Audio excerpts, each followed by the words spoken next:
नमस्कार। औद्योगिक प्रशिक्षण संस्थानों के व्यवसाय बेसिक कॉस्मेटोलॉजी में पढ़ाए जाने वाले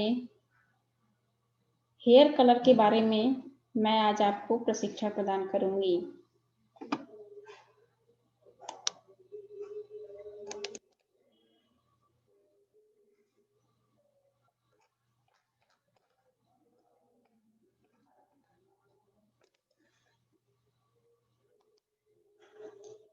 सबसे पहले हम इंट्रोडक्शन पढ़ेंगे।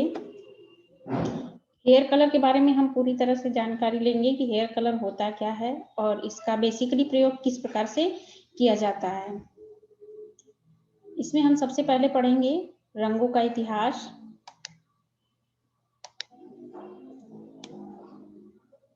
History of colouring, basic law of colour, रंगों का वर्गीकरण, temporary colour, semi permanent colour, permanent colour के बारे में हम जानेंगे। आइए नेक्स्ट स्लाइड पे चलते हैं।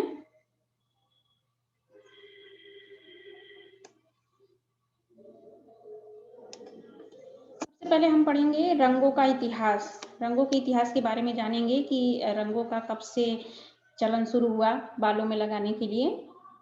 हेयर कलरिंग का अर्थ अपने बालों के प्राकृतिक रंग को मन चाहे किसी भी अन्य रंग में रंगना। जैसे बाल नेचुरली काला या ब्राउनी होता है, लेकिन आजकल बालों को रंगने का या बालों को कलर करने का इतना चलन हो गया है कि किसी भी कलर का आप अपने मनचाहे रंग में बालों को रंग सकते हैं और मनचाहा रंग आप प्राप्त कर सकते हैं। और यह तरीका बहुत पुराना भी है, इस समय से मॉडर्न युग से नहीं चला आ रहा है, वो बहुत प्राचीन काल से चला आ रहा है बालों को रंगने का तरीका। बस ये है कि इस समय नेचुरल ना होकर के केमिकल युक्त हो चुका है, पर पहले क्या था, नेचुरली चीज़ों का लोग प्रयोग करते थे, प्राकृतिक चीज़ों का प्रयोग करके अपने बालों को कलर करते थे। इसके लिए पहले लोग जड़ी बूटियों का प्रयोग करते थे, जैसे आंवला, रीठा, कत्था, मेहंदी, चाय पत्ती। पहले लोग इन सब चीज़ों का प्रयोग करके बालों को कलर करते थे। आज के समय में लोग इसे अपनाते हैं, परंतु अधिक समय लगने के कारण इसका प्रयोग बहुत कम लोग ही करते हैं। आज के समय में समय का अभाव है सबके पास, हर कोई किसी भी चीज़ का रिजल्ट बहुत जल्दी पाना चाहता है। इसके लिए ये नेचुरल चीज़ों का प्रयोग छोड़ करके लोग केमिकल की तरफ, रासायनिक चीज़ों की तरफ भागने लगे हैं, क्योंकि उनके पास समय का अभाव है। आजकल समय का ध्यान रखते हुए प्राकृतिक रूप से बालों के रंगने के स्थान पर हेयर कलर और हेयर डाई का प्रयोग होने लगा है। जब बालों का रंग सफेद, सुनहरा, भूरा आदि हो जाता है तो बाल दिखने में अच्छे नहीं लगते। ऐसे बालों को छुपाने के लिए हेयर कलर या डाई का प्रयोग होने लगा। बाल या तो सफेद हो जाते हैं किसी के, या फिर भूरा हो जाता है, तो उसको छुपाने के लिए हम हेयर कलर या किसी चीज का प्रयोग करते हैं। इसका प्रयोग स्त्री पुरुष दोनों ही करते हैं। पहले तो ज्यादातर स्त्रियां ही करती थीं, लेकिन आज के समय में पुरुष और स्त्री दोनों ही बराबर करते हैं। आजकल इसे फैशन और स्टाइल के रूप में लिया जाने लगा है। जो हेयर कलरिंग का प्रचलन चला है, इसे आजकल लोग स्टाइल मानते हैं। फैशन के अनुरूप अपने बालों को जिस भी कलर में हम चाहते हैं कलर करवाते हैं। इसके लिए बालों को स्विच या अधिक वॉल्यूम का अमोनिया प्रयोग करके बालों का रंग हल्का किया जाता है और बालों को अलग अलग रंग में रंगा भी जाता है। बालों के कलर को हल्का करना हेयर लाइटनिंग कहलाता है। जैसे आपने देखा होगा कि बहुत लोग जो है हेयर लाइटनिंग का प्रयोग आगे के थोड़े से बालों को किसी दूसरे कलर में कर लेते हैं। कोई कोई सफेद करवाता है, कोई बहुत ज्यादा रेड करवा लेता है, कोई लाइट ब्राउन करवाता है, तो उसे क्या कहते हैं, हेयर लाइटनिंग कहते हैं। नेक्स्ट स्लाइड में हम पढ़ेंगे बेसिक लॉ ऑफ कलर। सबसे पहले हम कलर के बारे में जानेंगे कि कलर का प्रयोग किस प्रकार से करना चाहिए और किस कलर को मिला करके कौन सा कलर बनाया जाता है। हेयर कलर करने से पहले यह जान लेना आवश्यक है कि रंग कैसे कार्य करते हैं। बहुत जरूरी है कि जो भी कलर है वो किस प्रकार से वर्क करता है, हमें यह जानना बहुत ज्यादा जरूरी है। सबसे पहले प्राइमरी कलर के बारे में हम जानेंगे। सारे रंग 3 प्राइमरी कलर से मिलकर बने होते हैं। मेन जो कलर होते हैं वो प्राइमरी कलर 3 ही होते हैं, जिनको हम मिला करके अलग अलग कलर पाते हैं। प्राइमरी कलर किसी भी कलर को मिलाकर नहीं बनाया जा सकता। जो प्राइमरी कलर होते हैं उनको हम किसी भी कलर को मिक्स करके नहीं बना सकते। हाँ, प्राइमरी कलर को मिक्स करके हम दूसरे कलर जरूर प्राप्त कर पाते हैं। इनका अपना स्वयं का रंग होता है। जब यह रंग सूर्य के संपर्क में आता है तब यह हल्का दिखाई देने लगता है। जो प्राइमरी रंग होते हैं वो सूर्य के संपर्क में आते ही कैसे दिखाई देते हैं? हल्का दिखाई देने लगते हैं। जैसे प्राइमरी कलर कौन कौन से हम आपको बताएंगे। रेड, ये देखिए, ये जो लाल कलर है ये क्या है? प्राइमरी कलर है। ब्लू और येलो, लाल, नीला और पीला, 3 ही प्राथमिक या प्राइमरी कलर होते हैं। नेक्स्ट स्लाइड में हम पढ़ेंगे, उनके बारे में हम विस्तार से जानेंगे कि प्राइमरी कलर कौन कौन से हैं और इनका क्या असर होता है। सबसे पहले हम नीला कलर के बारे में हम जानेंगे। यह एक प्रभावी प्राइमरी कलर है। इसकी अपनी अलग विशेषता होती है। यह बालों को डार्क हेयर कलर देता है। यह आंखों को ठंडक का एहसास दिलाता है, क्योंकि जब यह सूर्य के प्रकाश में आता है तब हल्का दिखाई देने लगता है। जो ब्लू कलर है, नीला कलर है, वो जैसे ही सूर्य के रोशनी में आता है वो कैसा दिखाई देने लगता है? हल्का दिखाई देने लगता है। इसलिए क्या करता है? आंखों को हमारे ठंडक का एहसास दिलाता है। देखिए, ब्लू प्राइमरी कलर, नीला कलर ये है।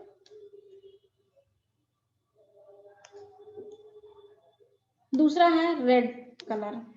लाल भी जो है क्या है? प्राथमिक या प्राइमरी रंग है। यह मध्यम प्राइमरी कलर है। यह चकाचौंध को दर्शाता है। लाल कलर ब्लू कलर की अपेक्षा हल्का होता है। लाल रंग उत्तेजक प्रभाव डालता है। जैसे कि आप जानते ही हैं कि रेड कलर क्या होता है? डार्क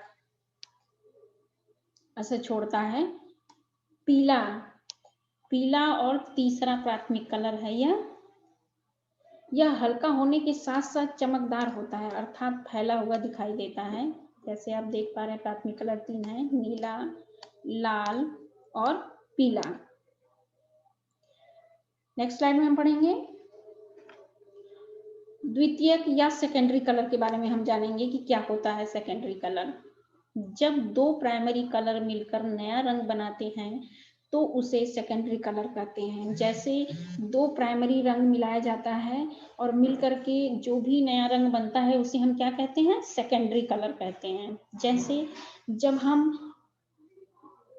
प्राइमरी रेड कलर और प्राइमरी येलो कलर मिलाते हैं तो हमें सेकेंडरी ऑरेंज कलर प्राप्त होता है।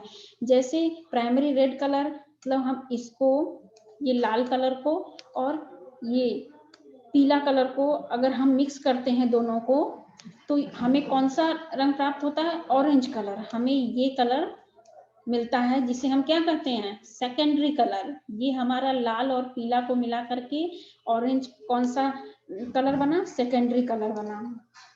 ब्लैक कलर सभी प्राइमरी कलर को बराबर मात्रा में मिलाने पर बनता है। ब्लैक कलर में जैसे जैसे सफेद रंग मिलाया जाता है उसका कलर हल्का होता जाता है, अर्थात यह कलर हल्का ग्रे कलर हो जाता है। अभी आपको पता चल गया होगा कि 2 प्राइमरी कलर को जब मिक्स करते हैं जो रंग तीसरा प्राप्त होता है उसे हम क्या कहते हैं? सेकेंडरी या द्वितीयक रंग।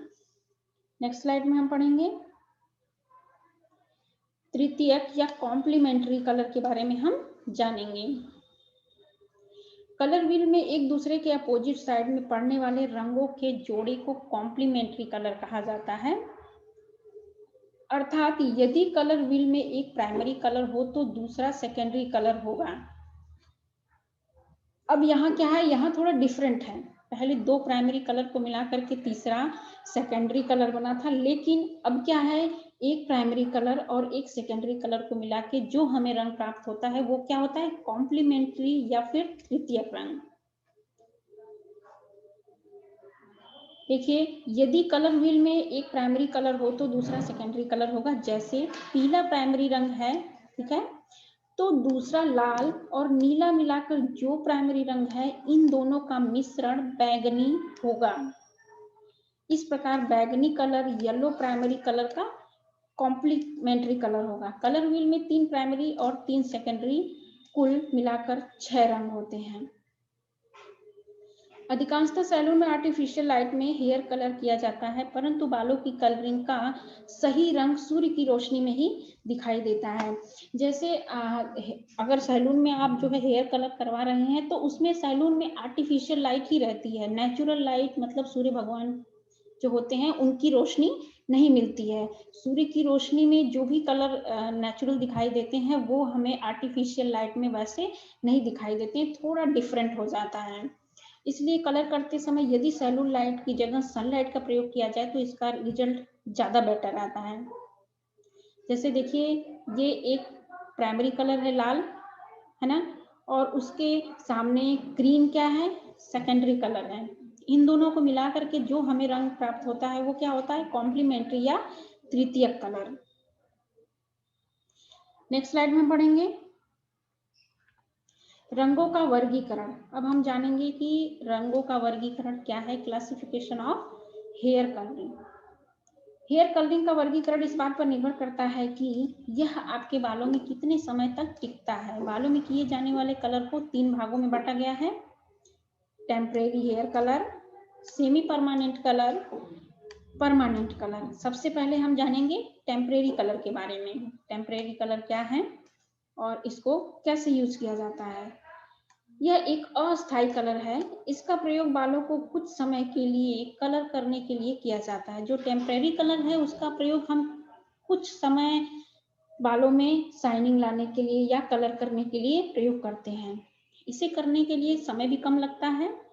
इसे आसानी से बालों पर किया जा सकता है। यह बालों पर तब तक रहता है जब तक बालों में शैम्पू ना किया जाए। जो टेम्परेरी कलर होता है वो 1-2 शैम्पू तक ही हमारे बालों में रहता है। यह बालों के नेचुरल कलर पर कोई प्रभाव नहीं डालता। यह 4 प्रकार का होता है। जो बालों के आपके नेचुरल कलर है या ब्राउन है या फिर रेड है या बहुत ज़्यादा ब्लैक है, तो जो टेम्परेरी कलर हम यूज करते हैं उसका उस पर कोई भी प्रभाव नहीं पड़ता है। और ये कितने 4 प्रकार के होते हैं, कौन कौन से हम जानेंगे। जैसे coloured shampoo, coloured rinse, coloured mascara और कलर्ड स्प्रे। हम जानेंगे कि इनका प्रयोग कैसे करते हैं। देखिए कलर्ड शैम्पू के बारे में सबसे पहले हम जानेंगे। अपनी इच्छा अनुसार कलर्ड शैम्पू लेकर बालों में शैम्पू किया जा सकता है, जिससे बालों में शैम्पू के कलर के अनुसार चमक आ जाती है। इसके लिए हम काला, पीला, नीला आदि किसी भी रंग का शैम्पू प्रयोग कर सकते हैं। जैसे देखिए शैम्पू इस प्रकार बॉटल में आता है। आपको अपने बालों को जिस भी कलर में करना है आप उसका यूज करके बाल को उस कलर का बना सकती हैं, लेकिन ये एक शैम्पू तक ही सिर्फ आपके बालों में रहता है। नेक्स्ट है कलर रिंज। इसका प्रयोग बालों में शैम्पू करने के बाद किया जाता है। रिंज का मतलब होता है कंडीशनर ना, तो कंडीशनर का प्रयोग बालों में शैम्पू करने के बाद ही किया जाता है। तो इससे भी बालों को अस्थायी कलर ही प्राप्त होता है। हम कुछ समय के लिए अपने बालों को कलर कर सकते हैं। नेक्स्ट स्लाइड में हम पढ़ेंगे कलर्ड मस्कारा के बारे में। हम जानेंगे कलर्ड मस्कारा क्या होता है।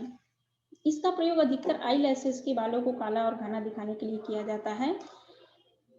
मस्कारा तो आई लैशेस के बालों को ही घना का दिखाने के लिए प्रयोग किया जाता है। इसके लिए इसका यूज ज्यादातर आई लैशेस पर ही किया जाता है। इसका प्रयोग हम 2-4 बालों को काला करने के लिए कर सकते हैं। इसका प्रयोग आसान है, इसलिए आवश्यकता पड़ने पर इसे तुरंत प्रयोग किया जा सकता है। इसके अलावा कुछ जड़ी बूटियां और सब्जियों का भी प्रयोग बालों को अस्थायी रूप से कलर करने के लिए किया जाता है, जैसे अखरोट की छाल, चाय की पत्ती, चुकंदर इत्यादि। ये भी हमें नेचुरल कलर देते हैं। इनका प्रयोग करके भी हम कुछ समय के लिए बालों में कलर का इस्तेमाल कर सकते हैं, टेम्परेरी कलर का। अब हम पढ़ेंगे कलर्ड स्प्रे के बारे में।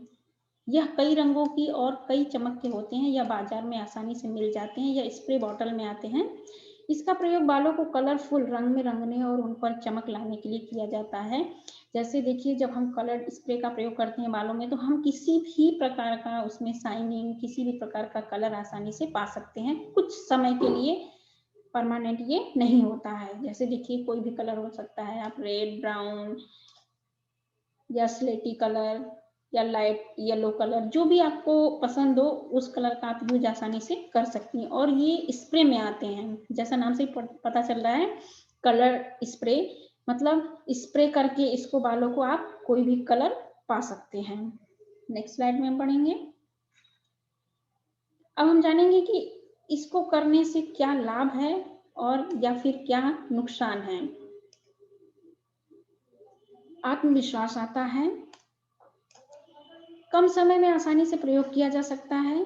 इसका प्रयोग ड्रेस के अनुसार भी कर सकते हैं, जो कलर स्प्रे होता है उसका प्रयोग, या फिर टेम्परेरी कलर जितने भी हैं उसका प्रयोग आप अपनी ड्रेस के अनुसार आसानी से कर सकते हैं, मैचिंग का अपने बालों को कर सकते हैं। इसका प्रयोग घर और पार्लर दोनों जगह आसानी से किया जा सकता है। इसे एक शैम्पू के बाद तुरंत बदला जा सकता है। जो टेम्परेरी कलर होते हैं सिर्फ एक शैम्पू तक आपको रहते हैं, फिर उसके बाद आप अगर चेंज करना चाहते हैं कलर तो आसानी से चेंज कर सकते हैं। अब तक तो हमने इसके लाभ के बारे में जाना, अब हम जानेंगे कि इसको लगाने से हमें क्या नुकसान होता है हमारे बालों को, या क्या हानियां हैं। यह अधिक समय तक नहीं रहता है, यह ज्यादा समय तक नहीं रह सकता है क्योंकि यह एक टेम्परेरी कलर है, सोते समय कपड़ों में लग जाता है, बालों की चमक को कम करता है। जो टेम्परेरी कलर हैं ये छूटते भी हैं, कपड़ों में भी लगते हैं और बहुत ज़्यादा दिन तक इसका असर बालों में नहीं रहता है। नेक्स्ट स्लाइड में हम पढ़ेंगे सेमी परमानेंट कलर के बारे में। अब हम जानेंगे कि सेमी परमानेंट कलर क्या होते हैं। सेमी परमानेंट कलर, इससे बालों को कुछ समय के लिए रंगा जाता है। यह बालों में 4 से 6 सप्ताह आसानी से रह सकता है। अभी हमने टेम्परेरी कलर के बारे में जाना, वो कितने दिन तक रह सकता है, सिर्फ एक शैम्पू तक। तो हमने लगाया और जब तक हम शैम्पू नहीं किए हैं तब तक वो रहता है, जैसे ही शैम्पू करते हैं वो क्या होता है, छूट जाता है बालों से। लेकिन ये जो सेमी परमानेंट कलर है ये 4 से 6 सप्ताह तक बालों में रहता है, अर्थात यह शैम्पू के बाद बालों से निकलता है। अधिक सफेद बालों को छिपाने की यह अच्छी विधि है, इससे बालों को नुकसान नहीं होता। यह बालों की कॉर्टेक्स लेयर तक जाता है, अर्थात यह केवल क्यूटिकल लेयर को प्रभावित करता है। सेमी परमानेंट में बालों को रंगने के लिए मेहंदी, आंवला, सिकाकाई, चाय पत्ता, कॉफी आदि का प्रयोग किया जाता है। जो सेमी परमानेंट कलर होते हैं ये होते हैं मेहंदी, आंवला, सिकाकाई, चाय पत्ता, कॉफी आदि। इनका प्रयोग करके हम आसानी से कोई भी कलर पा सकते हैं और 4 से 6 सप्ताह तक बालों पर यह रहता है। जैसे देखिए मेहंदी लगाते हैं हम तो ब्राउन कलर या फिर सिकाकाई का यूज करते हैं तो ब्लैक कलर का भी हो जाता है। तो इनका प्रयोग करके हम सेमी परमानेंट कलर का प्रयोग करके 4 से 6 सप्ताह तक आसानी से अपने बालों में कोई भी लुक दे सकते हैं। नेक्स्ट स्लाइड में हम पढ़ेंगे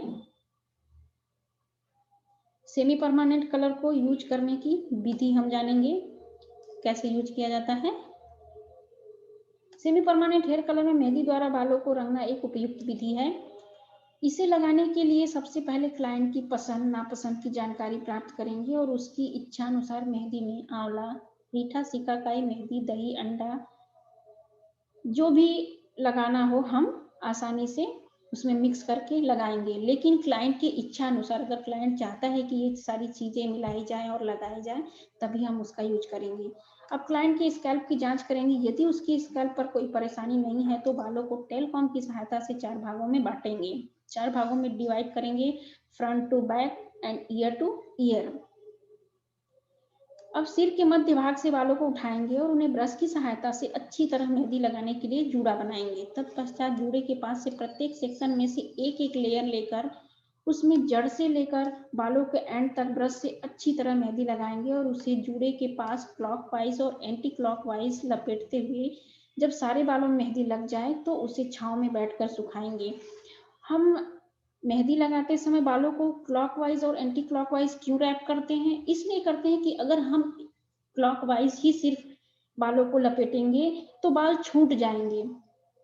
एक लेयर को हम क्लॉकवाइज लपेटते हैं, दूसरी लेयर को एंटी क्लॉकवाइज, जिससे जूड़ा आसानी से बना रहता है और मेहंदी की कपड़े पे भी नहीं गिरते हैं और ना टपकते हैं, इधर ना कहीं लगता है। और मेहंदी लगाने के बाद हम धूप में बैठकर नहीं सुखाएंगे, हम उसे छांव में सुखाते हैं। नेक्स्ट स्लाइड में हम पढ़ेंगे 3-4 घंटे बाद बालों को शैम्पू बेसिन में धोएंगे। बाल धोने से पहले क्लाइंट के कानों में कॉटन लगाएंगे। जिस किसी का भी बाल आप धो रहे हैं तो उसके कानों में कॉटन जरूर लगाएं। क्यों? क्योंकि कानों में पानी नहीं जाना चाहिए, नहीं तो वो नुकसान करेगा। बाल धोते समय हेयर लाइन पर विशेष ध्यान दें। जब बालों से मेहंदी अच्छी तरह निकल जाए शैम्पू करेंगे। शैम्पू करने के बाद कानों से कॉटन निकालेंगे और क्लाइंट के कपड़े बचाते हुए नेक सीट उतारेंगे। नेक सीट पर लगी टॉवेल को बालों में लपेटेंगे। अब क्लाइंट को शैम्पू चेयर से उठाकर हेयर ड्रेसिंग चेयर पर बैठने के लिए कहेंगे। जब हम शैम्पू कर लेंगे तो हम शैम्पूइंग चेयर से क्लाइंट को उठकर हेयर ड्रेसिंग चेयर पर बैठने के लिए कहेंगे, क्योंकि उसके बालों को सुखा करके हमें अच्छी हेयर स्टाइल देनी होती है। 5 मिनट बाद बालों को टॉवल से अच्छी तरह पोंछेंगे। बालों को पोंछने के बाद ड्रायर से सुखाएंगे और क्लाइंट की इच्छा अनुसार अच्छी सी हेयर स्टाइल बनाएंगे। नेक्स्ट स्लाइड में हम पढ़ेंगे। अब हम पढ़ेंगे कि इसके क्या लाभ हैं और क्या हानियां हैं। बालों में चमक आती है, बाल काले और लंबे होते हैं, बालों को पोषण मिलता है, बालों के कुछ रोग दूर होते हैं, बालों पर सुरक्षा कवच बन जाता है। मेहंदी एक अच्छा कंडीशनर भी है। मेहंदी का प्रयोग कंडीशनिंग के लिए भी बहुत से लोग करते हैं। हानियां क्या है? बालों में लालिमा आ जाती है। 7-8 शैम्पू के बाद बालों में पुनः प्रयोग करना पड़ता है। अधिक बालों से बाल रूखे हो जाते हैं। अगर शैम्पू का अगर आप मेहंदी का प्रयोग बार बार करते हैं तो ये क्या होते हैं, बाल धीरे धीरे ड्राई हो जाते हैं। ये जो है मेहंदी का नुकसान है या हानियां हैं। यह सफेद बालों पर संतोषजनक प्रभाव नहीं छोड़ता है। नेक्स्ट स्लाइड में हम पढ़ेंगे। अब हम जानेंगे परमानेंट हेयर कलर के बारे में। परमानेंट हेयर कलर में इनडाइवर्ट हेयर कलर आते हैं। यह कई रूपों में जैसे पाउडर, क्रीम, तरल, तेल आदि में उपलब्ध है। इसके पैक में 2 बोतल होती है। एक बोतल में कलर और दूसरी बोतल में डेवलपर होता है। इसे बराबर बराबर मात्रा में प्रयोग किया जाता है। इसे लगाते समय स्कैल्प को बचाते हुए स्कैल्प पर लगाना चाहिए। यहाँ बालों में कितना लगेगा यह बालों की लंबाई और घनत्व पर डिपेंड करता है कि बालों का जो लंबाई वो कितना है और उसका घनत्व कितना है, या फिर बाल कितने मोटे हैं।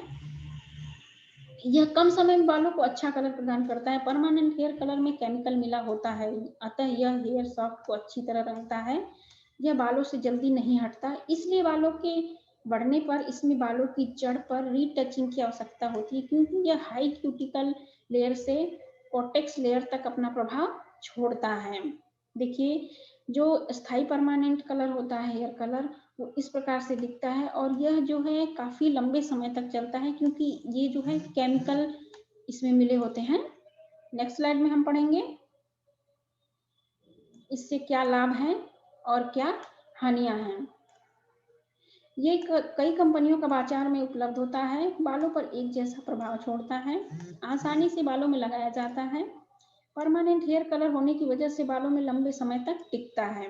अच्छे हेयर कलर बालों की बनावट पर कोई बुरा प्रभाव नहीं डालते। हेयर कलर बाजार में कम कीमत में पाउच के रूप में उपलब्ध हो जाता है, जिससे हर वर्ग के लोग जिसकी जैसी सामर्थ्य है वो अपने हिसाब से यूज कर सकता है। कई रंगों की होने के कारण क्लाइंट की इच्छा अनुसार उसके बालों में भी कलर कर सकते हैं। अब हम जानेंगे कि इसको लगाने से हानियां क्या क्या हैं। कम उम्र में प्रयोग करना हानिकारक होता है। जो परमानेंट हेयर कलर होता है वो कम उम्र में अगर आप यूज कर रहे हैं तो बहुत ज़्यादा नुकसान करता है। जैसे सावधानी पूर्वक न लगाने से आंखों और त्वचा पर बुरा प्रभाव छोड़ता है।